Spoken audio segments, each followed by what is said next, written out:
নমস্কাৰ। The bites ইণ্ডিয়াৰ বিশেষ সাক্ষাৎকাৰ অনুষ্ঠানলৈ মই পাপুল গগৈয়ে স্বাগতম জনাইছোঁ। আজি আমাৰ বিশেষ সাক্ষাৎকাৰ অনুষ্ঠানত উপস্থিত আছে সঞ্জীৱ বৰা ডাঙৰীয়া। আৰু সঞ্জীৱ বৰা ডাঙৰীয়াৰ বিষয়ে আমি প্ৰথমে কৈ ল'ব বিচাৰিছোঁ।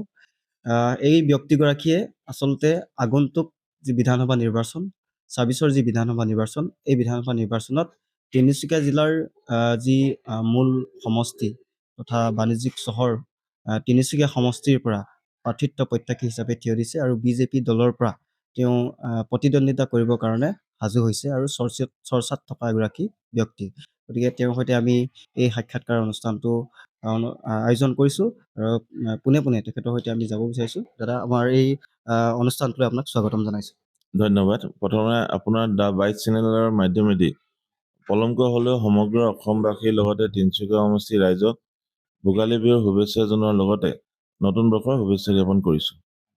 হয়, যিহেতু চমু চাপি আহিছে আগন্তুক বিধানসভা নিৰ্বাচন আৰু তাৰ পাক মুহূৰ্তত দেখিবলৈ পোৱা হৈছে সকলো দলেই শাসক বিৰোধী সকলো দলেই নিজৰ প্ৰচাৰ চলাই গৈছে আৰু সেই ব্যতিক্ৰম নহয় আমাৰ তিনিচুকীয়াখনো। তিনিচুকীয়া জিলাতো এতিয়া ৬টাকৈ সমষ্টি হৈছে আৰু তিনিচুকীয়া সমষ্টিত সকলোৱে দৃষ্টিগোচৰ কৰি ৰাখে, সকলোৱে দৃষ্টি নিক্ষেপ কৰে যে তিনিচুকীয়াখনক বেলেগ ধৰণে চায়। গতিকে তিনিচুকীয়াত আপুনি যিহেতু প্ৰাৰ্থিত্ব প্ৰত্যাশী হিচাপে আপোনাৰ নামটো চৰ্চাত আছে, গতিকে প্ৰথমেই আপোনাৰ অনুভৱটো জানিব বিচাৰিম। কি কাৰণে আচলতে আপুনি এই লাইনটোৰ যোগেদি আপুনি সমাজ সেৱা কৰিব বিচাৰিছে? হয়, প্ৰত্যেক মানুহে ধৰক সদায় জীৱনত কিবা এটা কৰিব বিচাৰে।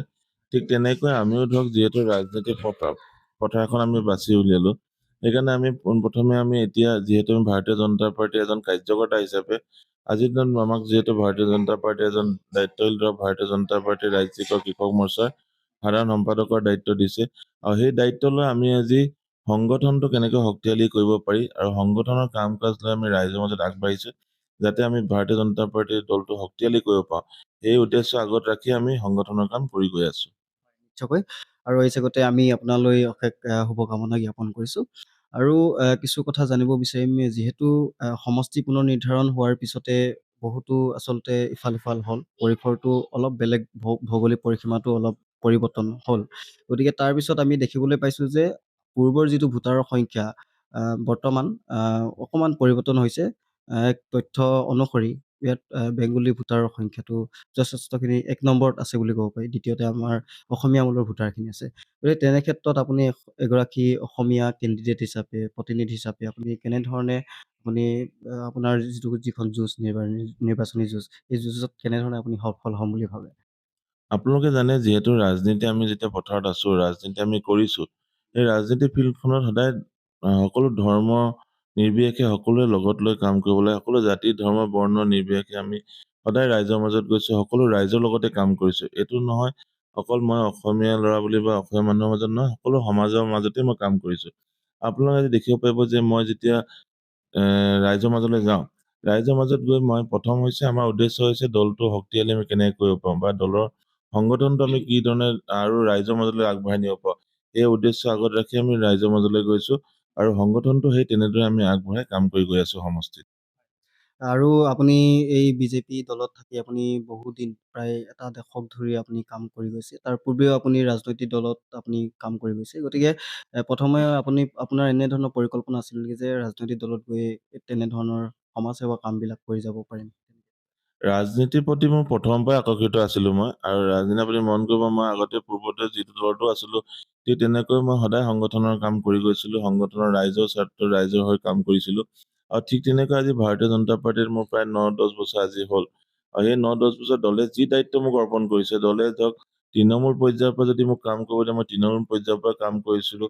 প্ৰথম অৱস্থাত যেতিয়া মই ভাৰতীয় জনতা পাৰ্টিত যোগদান কৰিছিলোঁ, তেতিয়া মই ধৰক ভাৰতীয় জনতা পাৰ্টি তিনিচুকীয়া জিলাৰ OBC মৰ্চাৰ দায়িত্বতো আছিলোঁ বা জিলাৰ আমন্ত্ৰিত সদস্য হিচাপেও কাম কৰি গৈছিলোঁ। ঠিক তেনেকৈ পিছৰ পৰ্যায়ত যেতিয়া মোক ৰাজ্যিকত কাম কৰাৰ দায়িত্ব দিছিলে, ৰাজ্যিকত কাম কৰোঁতে মই প্ৰথম অৱস্থাত মই কৃষক মৰ্চাৰ ৰাজ্যিকৰ সম্পাদকৰ দায়িত্ব আছিলোঁ।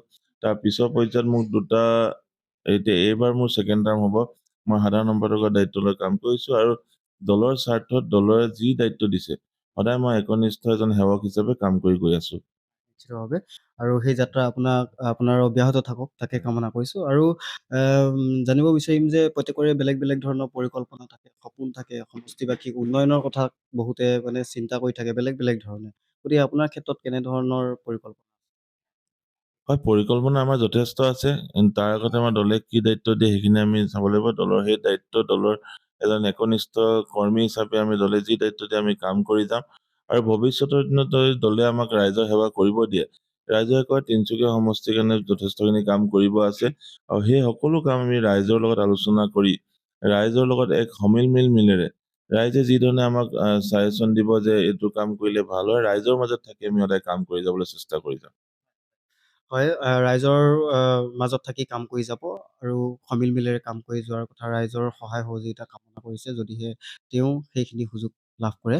আৰু দাদা মানে ইয়াত আৰু এটা কথা হৈছে যে আমাৰ ইয়াত বিশেষকৈ দেখিবলৈ পোৱা গৈছে যে বিৰোধী যিখিনি মানে শিবিৰৰ মানুহ, যে বিৰোধীয়ে কয় যে বিজেপিয়ে সাম্প্ৰদায়িক ৰাজনীতি কৰিছে। গতিকে সাম্প্ৰদায়িক ৰাজনীতিৰ কথা বুজি পাইছে ভোটাৰসকলে।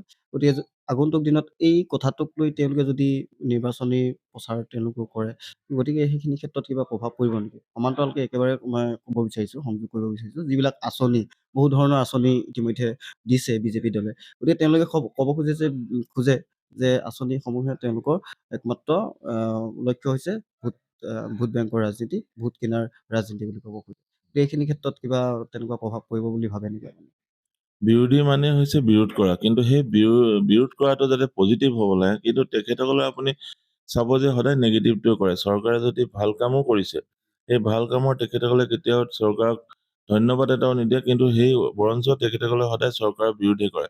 আৰু কংগ্ৰেছে যেতিয়ালৈকে থাকিব, তেতিয়ালৈকে সদায় ভাৰতীয় জনতা পাৰ্টীয়ে যিমানে ভাল কাম কৰক, সদায় বিৰোধ কৰি গৈ থাকিব। আৰু ভাৰতীয় জনতা পাৰ্টীৰ চৰকাৰখনো এনেকুৱা চৰকাৰ যে বিৰোধীয়ে যিমান বিৰোধ কৰিলেও কিন্তু সদায় আপুনি চাব যে মাননীয় মুখ্যমন্ত্ৰী ডক্টৰ হিমন্ত বিশ্ব শৰ্মা ডাঙৰীয়াৰ নেতৃত্বত আজিৰ দিনত অসমত যি ধৰণে উন্নয়নৰ কাম আগবাঢ়ি গৈ আছে বা উন্নয়নৰ কাম হৈ আছে, সেইটো ৰাইজে পৰিলক্ষিত হৈছে। ৰাইজে তেখেতসকলে চাইছে যে বিৰোধীয়ে অকল বিৰোধ কৰিবৰ লাগে কাৰণে কৰিছে।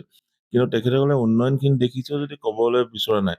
সেইকাৰণে আপুনি চাব আজিৰ দিনত যেতিয়া আমাৰ মহিলা উদ্যমিতা আঁচনিয়ে চাওক আপুনি, বা আপুনি CM ত্ৰিপুলে চাওক, বা আপুনি অৰুণোদয় আঁচনিয়ে চাওক, তাত মানুহৰ ৰাইজৰ কিমান সুবিধা হৈছে বা সকাহ হৈছে। আপুনি আজি চাব চাকৰি ক্ষেত্ৰতে যদি আপুনি চায়, চাকৰি আগতে কংগ্ৰেছৰ দিনত আছিলে যে মানুহে ভাবে যে আমি টকা পইচা দিহে চাকৰি ল'ব পাৰিম। কিন্তু আজি যেতিয়াবা ভাৰতীয় জনতা পাৰ্টীৰ চৰকাৰ আহিলে, আপুনি মন কৰিব সদায় দুখীয়া শ্ৰেণীৰ ৰাইজে চাকৰি পাইছে। আপুনি চাব ৰিক্সাৱালা বা ঠেলাৱালা বা দিন হাজিৰা কৰা মানুহৰ ল'ৰা-ছোৱালীয়ে চাকৰি পাইছে। আৰু সেইটো এটা ভাৰতীয় জনতা পাৰ্টীৰ এটা উল্লেখনীয় দিশ। আমাৰ মাননীয় মুখ্যমন্ত্ৰী মহোদয়ৰ নেতৃত্বত যিখন চৰকাৰ চলি আছে, তেখেতসকলৰ এটা ক'ব গ'লে ৰাইজৰ প্ৰতি এটা অৱদান আছে যে তেখেতসকলে ৰাইজে আঁকোৱালি লৈছে ভাৰতীয় জনতা পাৰ্টীৰ চৰকাৰখন। সেইটো আমাৰ কাৰণে যথেষ্ট ডাঙৰ কথা। আৰু যিহেতু এতিয়া আপুনি ৰাইজৰ মাজলৈ গৈছে, ৰাইজৰ মাজতে দীৰ্ঘদিনে আছে বাৰু আপুনি জড়িত হৈ আছে। কিন্তু বৰ্তমান বেলেগ এটা আচলতে চৰ্চিত ব্যক্তি হিচাপে আপুনি গৈছে। গতিকে ৰাইজৰ কেনেধৰণৰ মতামতবিলাক পাইছে? কেনেধৰণৰ সঁহাৰিবিলাক পাইছে? প্ৰথম কথা হৈছে মই দলৰ এজন কাৰ্যকৰ্তা। আপুনি জানে যে আমাৰ ভাৰতীয় জনতা পাৰ্টীৰ সদায় ৩টা মূল মন্ত্ৰলৈ আগবাঢ়ো। ৰাষ্ট্ৰ প্ৰথম, দল দ্বিতীয় আৰু ব্যক্তি তৃতীয়। আৰু ব্যক্তিক যিহেতু তৃতীয় স্থান দিয়া হয়, আৰু ৰাষ্ট্ৰৰ যেতিয়া প্ৰথম স্থান দিয়া হয়, এতিয়া আমি যিহেতু দলৰ দায়িত্বত আছো, দলৰ দায়িত্ব একনিষ্ঠ সেৱক হিচাপে কাম কৰি গৈ আছো। আৰু ভৱিষ্যতৰ দিনত যদি দলে আমাক কিবা দায়িত্ব অৰ্পণ কৰে ৰাইজৰ সেৱা কৰি যাবলৈ, তেতিয়া নিশ্চিতভাৱে আমি ৰাইজৰ সেৱা কৰিবলৈ আগবাঢ়ি যাম। ৰাইজে পজিটিভ কেনেকুৱা ধৰণৰ মানে সঁহাৰি পাইছে? নিশ্চয় ৰাইজৰ যথেষ্ট পজিটিভ চিন্তাধাৰা, ৰাইজে যথেষ্ট আমাক লৈ পজিটিভ চিন্তা কৰিছে। বা তেখেতসকলৰ মাজত যেতিয়াই যাওঁ, তেখেতসকলৰ চিন্তাধাৰাখিনি দেখি আমি অভিভূত হৈ পৰোঁ যে ৰাইজে ইমান মৰম চেনেহ আমাক দিছে। আজি তিনিচুকীয়া সমষ্টি ক'ব গ'লে মই প্ৰায় চুকে কোণে গৈছো, সকলোতে আমাৰ ৰাইজৰ যি বিপুল সঁহাৰি বা যি মৰম পাইছো, মই যথেষ্ট উপকৃত হৈছো বা তেখেতসকলক মই অন্তৰৰ কোণৰ পৰা ধন্যবাদ জনাইছো। ভৱিষ্যতৰ দিনত কি হয় নাজানো, দলে কেনেকে মোক কি দায়িত্ব দিয়ে, কিন্তু ৰাইজৰ প্ৰতি সদায় মই নিষ্ঠা সহকাৰে তেখেতৰ প্ৰতি কাম কৰি যাম। নিশ্চিতভাৱে। আৰু যিহেতু দেখিবলৈ পোৱা গৈছে তিনিচুকীয়া সমষ্টিৰ পৰা বহু কেইগৰাকী বিজেপিৰ প্ৰাৰ্থীয়ে আচলতে প্ৰাৰ্থিত্ব প্ৰত্যাশী হিচাপে তেওঁলোকে আবেদন প্ৰক্ৰিয়া ইতিমধ্যে সম্পন্ন কৰিছে আৰু বহু কেইগৰাকী চৰ্চিত আছে। তেওঁলোক আৰু বহু কেইগৰাকী ব্যক্তি জ্যেষ্ঠ নেতা বুলিও ধৰি লওক ক'ব বিচাৰোঁ। গতিকে তেনে ক্ষেত্ৰত আপুনি ভাবেনে যে হাইকমাণ্ডে দলে আপোনাক প্ৰাৰ্থিত্ব সেইখিনি সুবিধা আপোনাক প্ৰদান কৰিব? সেয়া হৈছে আপুনি জানে যে ভাৰতীয় জনতা পাৰ্টিত যোনে কাম কৰি যাব তেখেতে আগবাঢ়ি যাব। তাত এইটো নহয় যে জ্যেষ্ঠ বা কনিষ্ঠ বা নতুন বা পুৰণি তেনেকুৱা কোনো কথা নাই। আপুনি যদি ভাৰতীয় জনতা পাৰ্টিত যদি কাম কৰি গৈ আছে, আপুনি কেতিয়া কোনটো স্থানত পাব আপুনি নিজেও ক'ব নোৱাৰে। কাৰণ সদায় গ্ৰাছ ৰুটৰ পৰা আপুনি চাব, আজি আমাৰ ভাৰতীয় জনতা পাৰ্টিৰ ৰাষ্ট্ৰীয় সভাপতি, তেখেতে একদম গ্ৰাছ ৰুটৰ কাৰ্যকৰ্তা আছিলে। আজিৰ দিনত তেখেত আমাৰ ৰাষ্ট্ৰীয় সভাপতিৰ দৰে আসনখন লাভ কৰিছে। ঠিক তেনেকৈ আমাৰ মাননীয় ৰাজ্যিক সভাপতি দিলীপ শইকীয়া ডাঙৰীয়া, তেখেতেও একদম গ্ৰাছ ৰুটৰ পৰা কাম কৰি যোৱা এজন ব্যক্তি। তো তেখেতো আজি চাব আপুনি ৰাজ্যিক সভাপতিৰ দৰে দায়িত্ব অৰ্পণ কৰি, ঠিক তেনেকৈ মাননীয় মুখ্যমন্ত্ৰী মহোদয়, তেখেতো গ্ৰাছ ৰুটৰ এজন কাৰ্যকৰ্তা আছিলে। আজি তেখেত মাননীয় মুখ্যমন্ত্ৰী মহোদয় তেখেতৰ স্থানখনত কাম কৰি আছে। ঠিক তেনেকৈ ভাৰতীয় জনতা পাৰ্টিত কেতিয়া কাক কোনটো স্থান দিয়ে কোনেও ক'ব নোৱাৰে। আপুনি মাত্ৰ নিজৰ কৰ্ম কৰি যাব লাগিব, সদায় ৰাইজৰ প্ৰতি কাম কৰি যাব লাগিব, আৰু আপোনাক উচিত সময়ত উচিত স্থান দিয়ে ভাৰতীয় জনতা পাৰ্টি। হয়, হয়, নিশ্চিতভাৱে। আৰু সেয়া আচলতে দলে কাক টিকট বা প্ৰাৰ্থিত্ব প্ৰদান কৰে সেয়া পৰৱৰ্তী সময়ত লক্ষণীয় হ'ব, আৰু বৰ বেছি দিন অৱশ্যে অপেক্ষা কৰিব নালাগে, আৰু কিছুদিনৰ পিছতে এই কথা পোহৰলৈ আহিব। আৰু সদৌ শেষত আপুনি যিহেতু আপোনাক যদিহে দলে টিকট দিয়ে, হাইকমাণ্ডে যদি সেইখিনি সুবিধা আপোনাক প্ৰদান কৰে, তেতিয়াহ'লে ৰাইজক, সমষ্টিবাসী ৰাইজক আপুনি কি ক'ব বিচাৰিব? গোটেই পুৰুষ মহিলা উভয়ে, যুৱক সমাজ হওক, মহিলা সমাজ হওক, সকলোকে। কথাটো হৈছে, যদি আমাক দলে তেনেকুৱা দায়িত্ব কিবা অৰ্পণ কৰে, তেতিয়া নিশ্চয় ৰাইজৰ লগত সদায় সমিল মিলেৰে কাম কৰি যাম, ৰাইজক লগত লৈ কাম কৰি যাব লাগিব। কাৰণ অকলে আপুনি কেতিয়াও এখন যুদ্ধ বা কিবা ক্ষেত্ৰত আপুনি আগবাঢ়ি যাব নোৱাৰে, যেতিয়ালৈকে আপোনাৰ ৰাইজৰ সমৰ্থন নহয়। সেইকাৰণে সদায় ৰাইজৰ ওচৰত মই শিৰ নট কৰি পিনি কাম কৰি যাম, আৰু ৰাইজৰ সদায় মই তেখেতৰ পৰা আশীৰ্বাদটো বিচাৰোঁ ৰাইজৰ। আৰু আশা কৰোঁ সেই আশীৰ্বাদ ৰাইজে প্ৰদান কৰিব। আৰু শেষত এটা কথাই জানিব বিচাৰিম, আপুনি প্ৰাৰ্থী হিচাপে নহয়, এগৰাকী প্ৰতিনিধি হিচাপে নহয়, এগৰাকী সচেতন ভোটাৰ হিচাপে আগন্তুক বিধানসভাৰ প্ৰেক্ষাপটটো বা কেনেধৰণৰ পৰিৱৰ্তন বা কেনেকুৱা ব্যক্তিত্বক আচলতে প্ৰাধান্য দিয়াটো আপুনি কামনা কৰিব বা বিচাৰিব? এজন সচেতন ভোটাৰ হিচাপে বা ৩০০ সমষ্টিৰ নাগৰিক হিচাপে সেইটোৱে বিচাৰোঁ, যিহেতু ভাৰতীয় জনতা পাৰ্টিয়ে আজিৰ দিনত যথেষ্ট কাম কৰি আছে, আৰু যথেষ্টখিনি কাম কৰি গৈ আছে ৰাজ্যৰ উন্নতিৰ স্বাৰ্থত বা উন্নয়নৰ স্বাৰ্থত। আৰু সেই উন্নয়নৰ ধাৰাটো যাতে সমান একেটা দিশেৰে গৈ থাকে, তাৰ বাবে ভাৰতীয় জনতা পাৰ্টীৰ চৰকাৰখন আমাৰ অসমত লাগিবই, যিহেতু কেন্দ্ৰতো ভাৰতীয় জনতা পাৰ্টীৰ চৰকাৰ চলি আছে। আৰু আমাৰ সম্পূৰ্ণ বিশ্বাস, ৰাইজে পুনৰবাৰ ভাৰতীয় জনতা পাৰ্টীয়ে ২০২৬ চনত অসমত চৰকাৰ গঠন কৰিব, আৰু আৰু ৰাইজৰ হৈ কাম কৰি যাবলৈ আমাক সদায় আশ্বাস প্ৰদান কৰি ৰাইজে আমাক ২০২৬ চনত পুনৰবাৰ চৰকাৰ গঠন কৰাত সহায় কৰিব।